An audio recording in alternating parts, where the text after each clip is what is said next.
Tudo bem, boa noite. Nós vamos dar início ao nosso tema de hoje, como sempre, antes fazendo a nossa prece, como sempre adotamos, para sintonizar com o Mestre Jesus, com os bons espíritos que velam por nós, que cuidam de nós. Juntos, então, nós vamos fechar os nossos olhos tranquilos, unidos em coração e pensamento, agradecidos a Deus pela oportunidade que Ele nos concede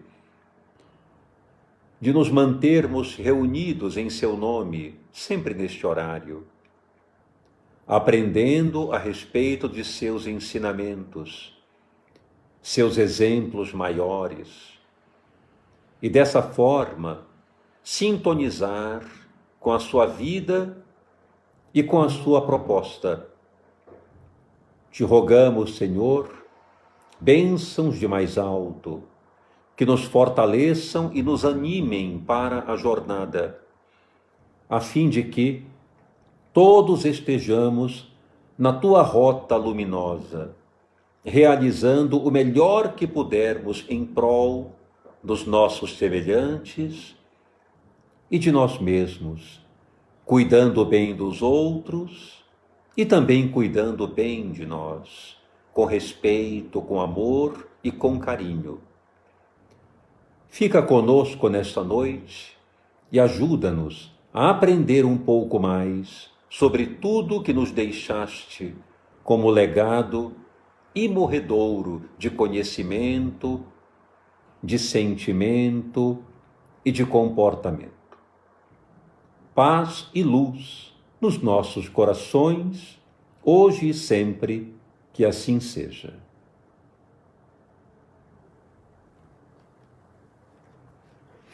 Muito bem, nós vamos ler um trecho da proposta de hoje para analisarmos, do ponto de vista psicológico, a proposta de Jesus que está em Mateus capítulo 5, versículos 13 até 16. Eu vou ler esse trecho e vamos comentar um pouco e meditar a respeito dele. Disse Jesus, a partir do versículo 13, vós sois o sal da terra. E se o sal for insípido, com que se há de salgar? Para nada mais presta, senão para se lançar fora e ser pisado pelos homens. Vós sois a luz do mundo. Não se pode esconder uma cidade edificada sobre um monte. Nem se acende a candeia e se coloca debaixo do alqueire, mas no velador, e dá luz a todos que estão na casa. Assim, resplandeça a vossa luz diante dos homens, para que vejam as vossas boas obras e glorifiquem a vosso Pai que está nos céus. Essa passagem, extremamente interessante do ponto de vista psicológico, tem uma conexão profunda com a logoterapia de Viktor Frankl. Quando estudamos a psicologia do espírito ou logoterapia, nós aprendemos que a criatura humana é constituída de 3 instâncias fundamentais. Eu coloco 3 porque nós estamos abordando aqui a questão do indivíduo, não propriamente da coletividade, do indivíduo. Então, em relação ao indivíduo, ele possui uma instância mais periférica que compreende a estrutura orgânica. Da mesma forma, uma estrutura intermediária, algo mais sutil, que é o psicológico, o emocional, o campo mental. E por último, ele possui uma instância mais profunda, que é a espiritual, conforme nos orienta Viktor Frankl. A dimensão do espírito é aquela onde se encontra a liberdade de ser, a responsabilidade de assumir e a capacidade de perceber profundo significado na vida pessoal. E ele afirma, consequentemente, que o orgânico, o psicológico e também a dimensão social, quando abordamos a questão da coletividade, também o item social, esses três fatores, se não estiverem sob o governo da dimensão do espírito, podem certamente entrar em profunda calamidade, em profundo estado patológico, e isso nós verificaremos que é uma verdade. O orgânico é uma estrutura que adoece frequentemente. O corpo envelhece, doenças em vários sistemas e órgãos aparecem e nos tomam de sobressalto por vezes. O psicológico também. O sistema de natureza psicológica, aquele que compreende o pensamento, a emoção, também pode adoecer. Essa área adoece na medida em que, em determinadas circunstâncias, adquirimos, por exemplo, o processo depressivo, o estado ansioso, a manifestação psicótica, o quadro demencial e assim por diante. São alterações de natureza neurológica e psiquiátrica que mostram que o campo mental e a área orgânica são dois fatores que podem adoecer a qualquer instante. O social, da mesma maneira, as desigualdades, a guerra, as diversas alterações que encontramos nos diferenciais no campo da sociedade que levam a uma derrocada de uma comunidade, de uma sociedade, de um país, enfim, do globo como um todo. Esses fatores todos apresentam-se frequentemente doentes. Ora, o que é que não adoece? O que é que existe em nós que não sofre enfermidade? Viktor Frankl propõe que é a dimensão do espírito, aquela dimensão onde se encontra o nosso estado de liberdade, o nosso estado de reconhecer quem somos em essência e todo o poder que temos para tomar posição diante de quaisquer situações adversas, mudando-as sempre que podemos, ou mesmo suportando-as quando não podemos mudá-las, porque quando nós suportamos uma determinada situação, não há dúvida de que acabamos de tomar posição sobre ela. Quando eu aceito um determinado fato que me constrange, que me compromete de alguma forma, quando eu o aceito de uma forma dinâmica, mantendo-o sob o meu domínio espiritual, acabou de uma certa forma aquele problema. No momento em que eu o aceito, no momento em que eu o compreendo e permito que ele faça parte de mim, porém sem me subjugar, sem me atormentar. Quando eu consigo isso, eu acabei de adotar uma postura espiritual diante daquela situação. Coisa que o corpo, a mente e a sociedade como um todo não tem possibilidade de fazer, a não ser que acesse cada indivíduo essa dimensão interna profunda, que é o âmago da consciência, a área noética ou espiritual, aquela onde eu tomo decisões, onde eu faço escolhas sensatas, onde eu analiso cuidadosamente vantagens e desvantagens, custos e benefícios de uma determinada decisão, de uma escolha específica, e procuro levantar aquela que causa menos prejuízo no cômputo global das minhas ações e em relação ao espaço do outro. Quando eu tomo uma decisão consciente, livre e responsável, fazendo a melhor escolha entre possibilidades, nesse momento eu assumo a área espiritual que está dentro de mim.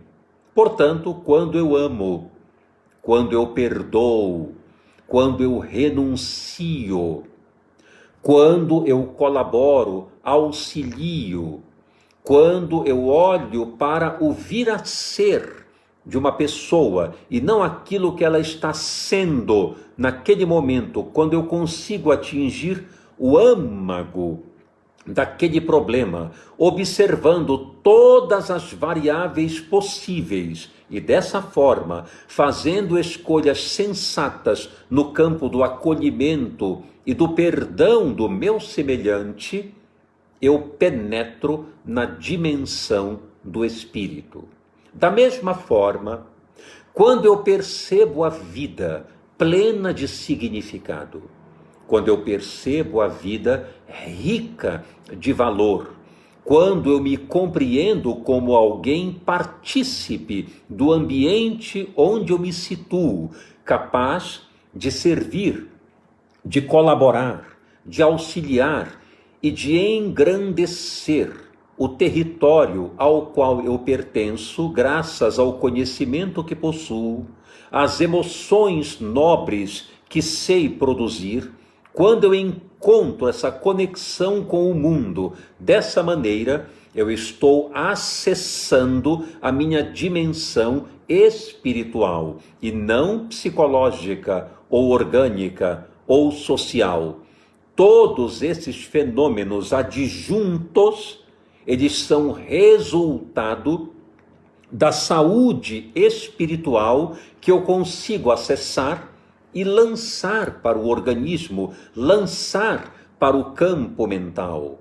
Portanto, toda a saúde orgânica que eu desejo alcançar, toda a saúde psíquica que eu desejo lograr, eu só consigo quando eu acesso a área espiritual e dela retiro recursos para nutrir a mente e o corpo. Pessoas que veem profundo significado na vida, pessoas que concebem a sua existência como algo primordial e de valor, restauram-se muito mais das suas patologias. Doenças crônicas, doenças vinculadas ao campo orgânico, por exemplo, doenças autoimunes, doenças degenerativas, a própria neoplasia ou o câncer, mais vulgarmente conhecido, todos esses problemas inerentes ao organismo, pelo menos sofrem uma ação poderosa da área espiritual quando ela é acessada. E a recuperação se torna muito mais fácil. A suportação dessas dificuldades é muito mais dinâmica e fortalecida quando nós acessamos a área espiritual e reconhecemos os valores que temos dentro de nós. Reconhecemos aquela instância poderosa, luminosa, de podermos dizer: eu sou partícipe no mundo, eu sou um ser importante na sociedade, eu tenho aptidões que contribuem com o mundo à minha volta, com as pessoas que estão ao meu redor. Quando eu reconheço, portanto, o valor que tem a minha existência e me dirijo para o sentido que ela tem, imediatamente eu aciono forças espirituais na direção do campo psicológico, modificando o estado depressivo, diminuindo o nível de ansiedade e melhorando a minha imunidade, prevenindo-me de outras patologias orgânicas que poderiam sobrevir. Entretanto, quando eu acesso essa área espiritual, eu vou nutrindo gradativamente o meu organismo para que doenças não surjam, ou, se aparecerem, serão de alguma forma debeladas ou minoradas graças à conexão que eu tenho com a minha existência no campo das operações no mundo, acreditando que tenho valores e aptidões para dar. E a minha vida é plena de sentido, de significado, de concretude. Quando eu assumo isso, eu organizo as outras dimensões que podem adoecer.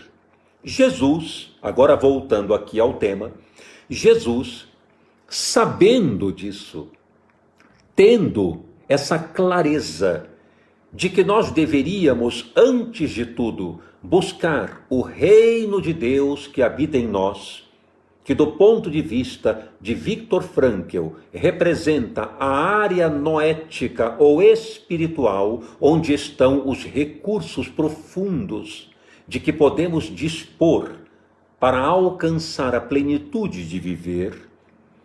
Quando Jesus lançou no Sermão do Monte: vós sois o sal da terra, vós sois a luz do mundo, ele quis dizer que nós não sabemos ainda os potenciais espirituais de que somos portadores.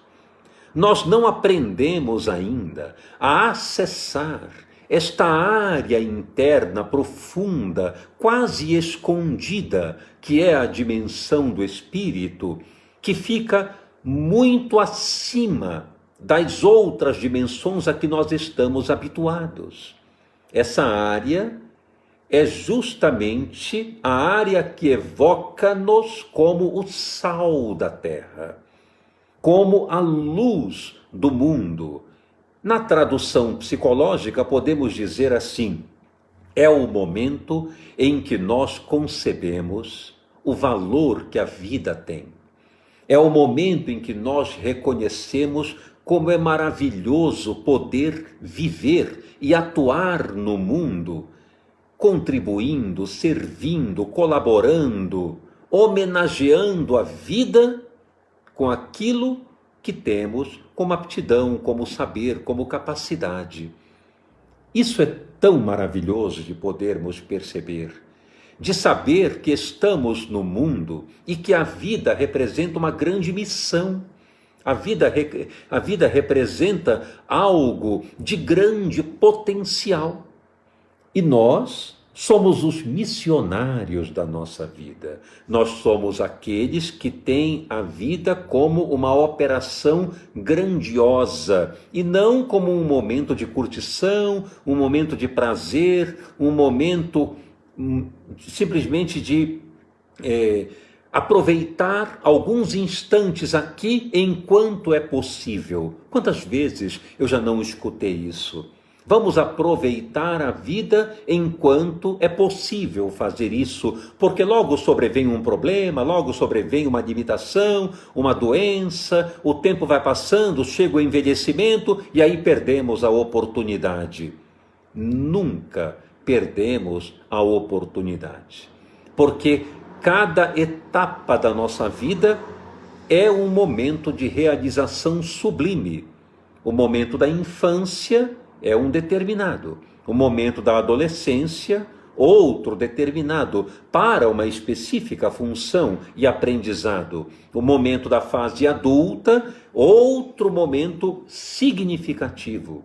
E o momento da velhice ou do envelhecimento, outra instância ou período fundamental, onde nós podemos contabilizar, olhar para trás, o número de feitos, de realizações que tanto produzimos. E podemos observar que ter sido antes foi uma grande forma de viver.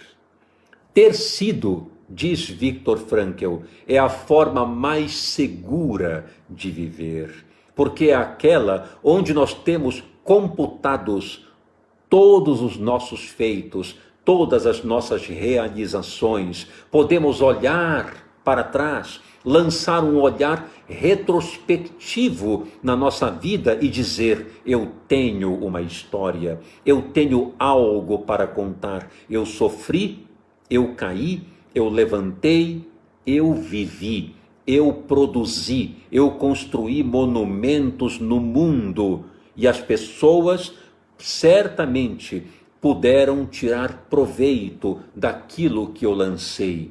Muitos que estavam à minha volta tiveram a chance de comungar daquilo que eu pude oferecer. E isso é maravilhoso, poder viver assim. Isso traduz o sal da terra e a luz do mundo. Nós todos somos lâmpada, algumas delas realmente apagadas. Mas por que apagadas? Por que nós apagamos a nossa lâmpada? Porque não temos claramente um significado profundo do que a vida representa. A vida representa um estado ou uma ocasião de profundas realizações. É para isso que a vida serve, e nem sempre nós percebemos isso. Muitas vezes somos tomados de um vazio existencial muito intenso. Muitas pessoas abordam isso, por exemplo, como a crise dos 40 anos, a crise dos 50 anos. O que é essa crise? É o momento em que estamos vendo o tempo passar, a lâmpada começando gradativamente a se apagar, mas não por ocasião da morte, mas sim pela nossa maneira de ver as coisas de forma muito distorcida, como se estivéssemos perdendo a juventude, perdendo as capacidades, perdendo as possibilidades de atuação, sem conhecer que cada etapa da existência tem a sua parcela de importância e realizações.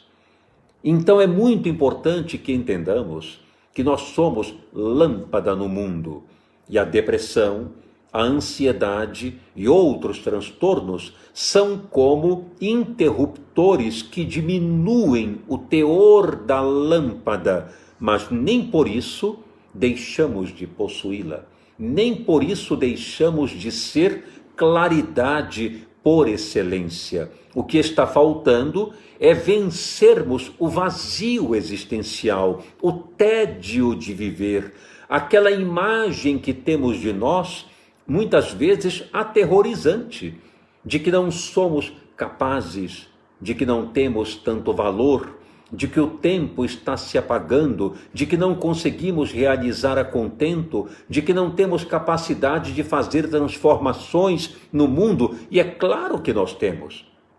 Dentro do nosso território de ação, nós somos criaturas muito importantes, muito significativas como contributo para o ambiente social. E Jesus então anuncia isso dizendo: vós sois a luz do mundo. E ninguém esconde uma cidade quando construída sobre o monte. Isto é, o nosso papel no mundo deve ser o de projeção, o de atuação, o de sair de nós para o ambiente e trabalharmos, produzirmos, realizarmos o melhor que pudermos. Isto é que é construir uma casa sobre o monte, onde todos possam ver, onde todos possam utilizar daquela visão próspera que somos todos nós, dirigindo-nos à sociedade e contribuindo, atuando, trabalhando, realizando o melhor que pudermos. É esse o sentido da luz do mundo, e ninguém pode esconder uma cidade que foi construída sobre o monte, assim como também quando acendemos um candeeiro, nós não vamos colocá-lo sob o móvel, dentro do guarda-roupa, escondido dentro de um baú. Então não adianta acender.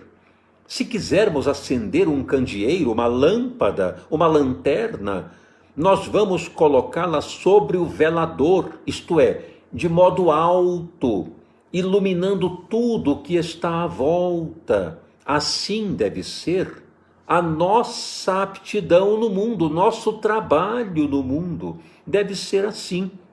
Todos nós temos algo a dar, todos nós temos algo a oferecer. Certamente, cada um de nós tem uma tarefa específica no mundo para cumprir. E mesmo que seja uma tarefa semelhante a que outras pessoas executam, nunca será a mesma, porque em cada tarefa nós depositamos a nossa singularidade, depositamos a nossa característica de unicidade, de especificidade que é cada ser humano.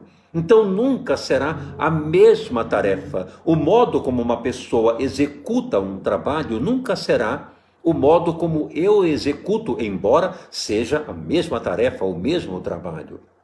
Portanto, dentro do aspecto humano, existe aquilo que chamamos de singularidade. E essa singularidade, entenda você que está me acompanhando, todos nós possuímos. Nós somos seres singulares. Quantas vezes cometemos o grave erro de nos compararmos uns aos outros, de dizermos: fulano parece melhor do que eu, ele tem capacidade, eu não tenho, ele consegue, eu não consigo, ele é bom, eu não sou. Quanto erro, quanto equívoco! Cada um de nós é um ser singular e incomparável. Nós não podemos de forma alguma nos compararmos a quem quer que seja, porque não existe ser humano produzido em série ou em massa. Isso fica para estojo de caneta, isto fica para outras produções, copos em série, materiais diversos que são produzidos em série, em fábricas. Deus não atua dessa forma. Ele constrói os seres humanos conforme a sua singularidade, isto é, existe um de cada um de nós. Sendo assim, todos, sem exceção, somos muito importantes no ambiente da criação universal. E às vezes cometemos o erro, o equívoco grave de nos compararmos uns com os outros. E quando percebemos que aparentemente alguém parece estar numa posição superlativa e nós numa posição inferior, logo desanimamos. E sobrevém então o tédio, a frustração, a depressão, colocando-nos numa condição de baixo, o que é um grande erro. Jamais penetremos nesse modo de nos perceber menores, imperfeitos, incapazes, inúteis, de maneira alguma.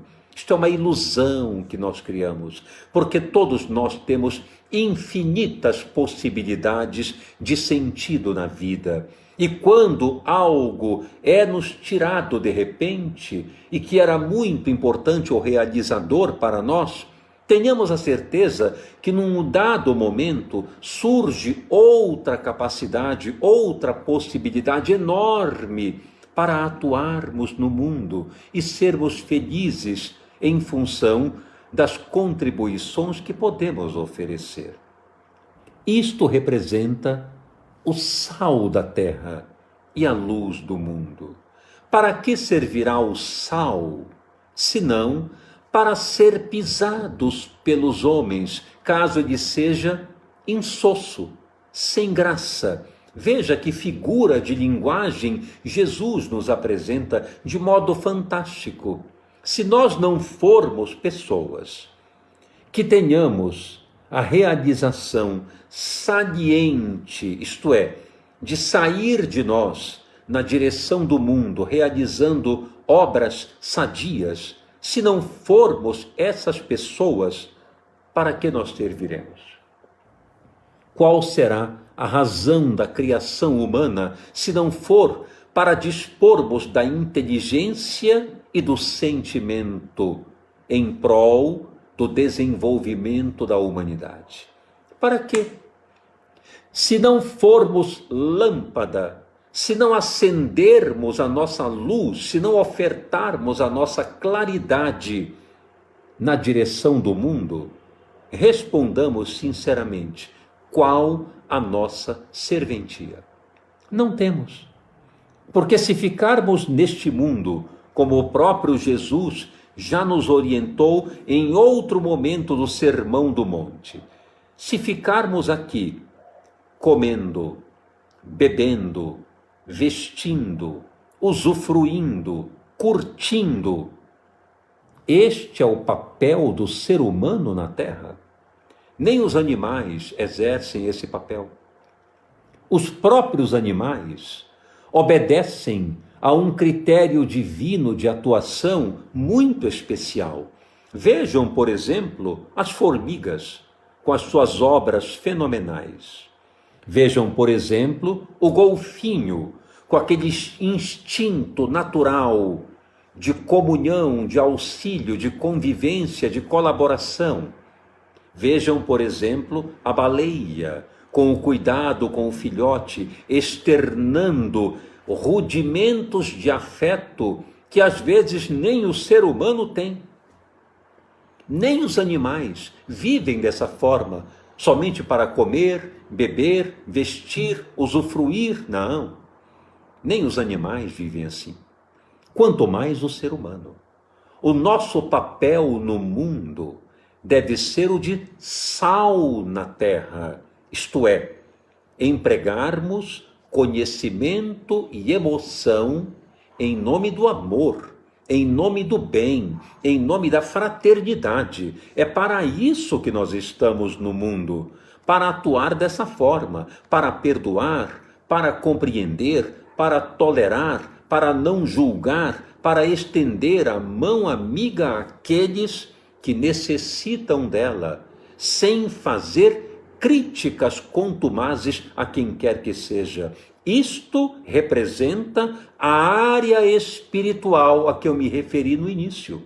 É isso que representa a área espiritual, aquela que não julga, aquela que não ofende, aquela que não agride, e sim, aquela que serve, que ama e que sofre com coragem se necessário, que vence as lutas sem nenhum tipo de acusação, de violência, de desmande qualquer. Então, fica aqui a grande lição de Jesus, afirmando que todos nós, eu e vocês todos que estão aqui me acompanhando, nós somos o sal da terra. Nós somos a luz do mundo. Não acendemos uma lâmpada para ocultá-la, tímidos e envergonhados, de forma alguma. Vençamos a timidez, vençamos a vergonha, o temor, porque o medo é o maior antagonista do amor.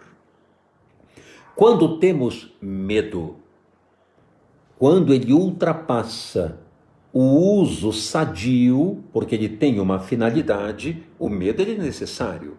É claro, devemos ter medo em muitos aspectos, porque tendo medo, somos pessoas precavidas, tomamos cuidado, vamos com calma nas nossas ações. O medo ele é útil, entretanto, quando ele escapa da prudência, ele já não é mais útil. Ele passa a ser um peso na economia existencial de cada um de nós. Então é aí que entramos em um regime de turbulência existencial, quando o medo supera a vontade de realizar o sentido existencial.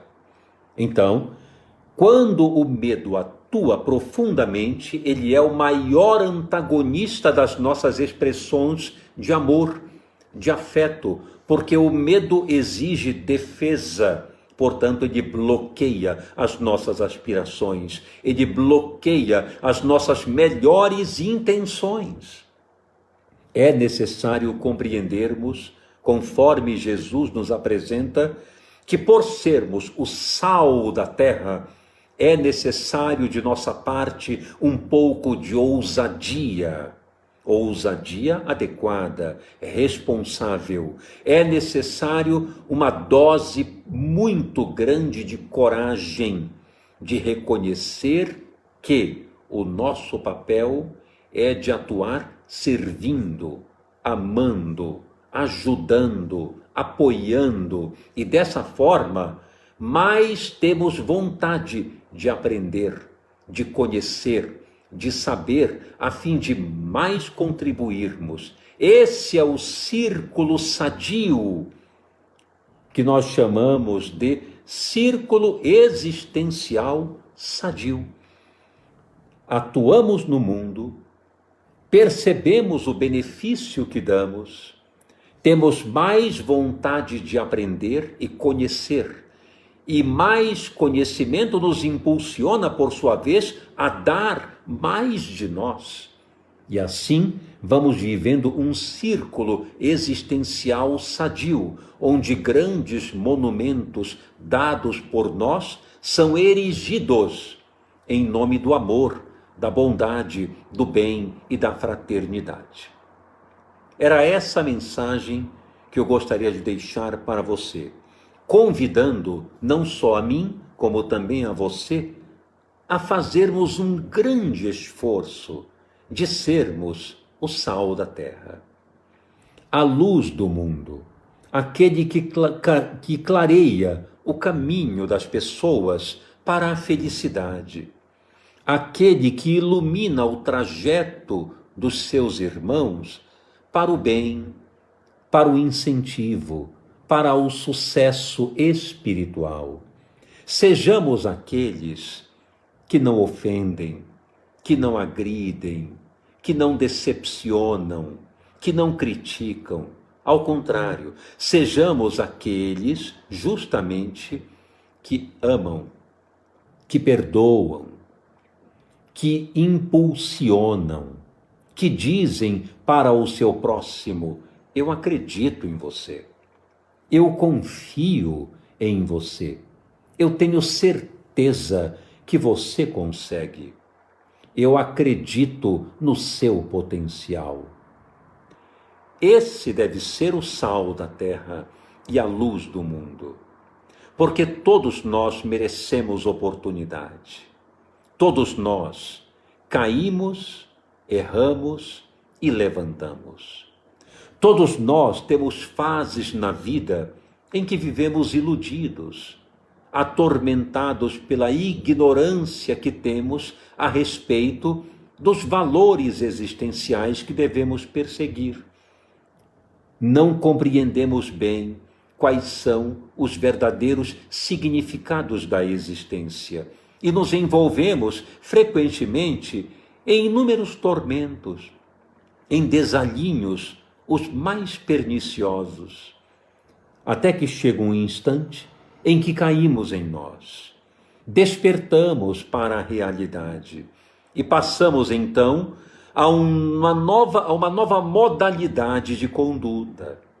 E é isso que devemos fazer, cair em nós e passar a uma nova modalidade de conduta onde o bem, a amizade, o respeito, a dignidade, o companheirismo, a confiança, a renúncia, que são valores fundamentais da existência, ocupando a área espiritual, devem vir à consciência e nós tomarmos posse desses valores, consequentemente, sermos mais felizes ajudando os nossos semelhantes e ajudando-nos também através do respeito e da vida digna, da seriedade com que conduzimos o nosso existir.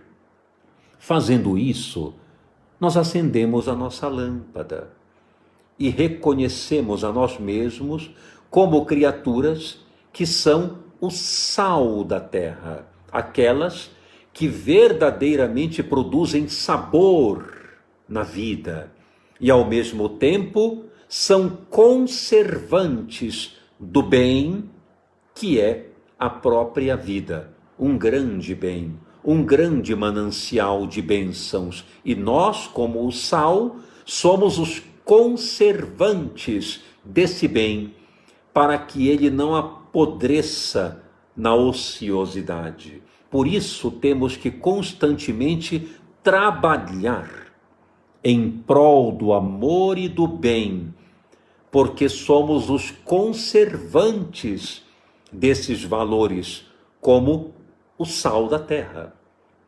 Era essa a mensagem que eu gostaria de deixar. E por fim, nós vamos agora juntos fazer as nossas vibrações, unindo-nos mais e mais ao bem da vida que é Deus. Dessa forma, fechemos os nossos olhos tranquilos, agradecidos pela oportunidade que a vida nos dá, a vida que é Deus nos dá, por estarmos reunidos em seu nome com tamanha alegria, reconhecendo o valor que temos no seio da criação e percebendo o quanto podemos oferecer de melhor em prol da alegria de tantos.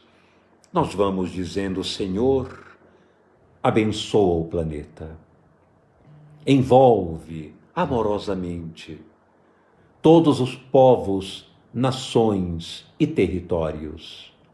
Ilumina com muito amor encarnados e desencarnados que habitam o nosso planeta. Ampara o nosso país, o nosso povo, os nossos governantes. Ilumina todos aqueles que habitam o nosso lar, nossos familiares, encarnados e desencarnados. O ambiente do nosso lar higieniza, Senhor, com as tuas bênçãos, para que ele se torne cada vez mais aconchegante para nós. Envolve com o teu amor todos os que sofrem, onde quer que se encontrem. Envolve os hospitais, pronto-socorros, cadeias públicas, creches e orfanatos, asilos e casas de repouso. Envolve amorosamente cada rua, cada vila e cada beco, onde houver uma criatura necessitada, qual seja o local. Ampara com o teu amor e com a tua misericórdia cada coração. Nós te rogamos também por todos os lares da terra, por cada membro familiar, sobretudo aqueles que estão enfermos em seus lares e muitas vezes não têm acesso ao médico, ao remédio, em função da própria carência. Ampara, Senhor, todos aqueles que já trabalham pelo bem e pela paz, e com mais intensidade envolve todos aqueles que discordam do bem e da paz. Te rogamos por todos aqueles que se perderam das leis naturais de forma tão grosseira e envolvem o seu semelhante em clima de discórdia, de revolta e de agressividade. Que todos recebam o teu amparo. Envolve amorosamente todas as instituições que trabalham pelo bem de toda a humanidade, seja na ciência, na política, na arte ou na religião. Por fim, nós te pedimos, Senhor, por nós, que juntos aqui estamos. Envolve-nos no teu imenso amor. Dá-nos a sustentação necessária para despertarmos aos teus objetivos celestes. Ajuda-nos a despertar para o verdadeiro sentido da nossa existência. Faz com que enxerguemos o teu chamado, aonde devemos executar as tarefas que nos competem, e assim que possamos ser felizes a partir do momento em que compreendermos que felicidade só pode ser alcançada quando geramos felicidade nas outras pessoas. Que haja paz, luz e entendimento em todos nós, hoje e sempre. Que assim seja.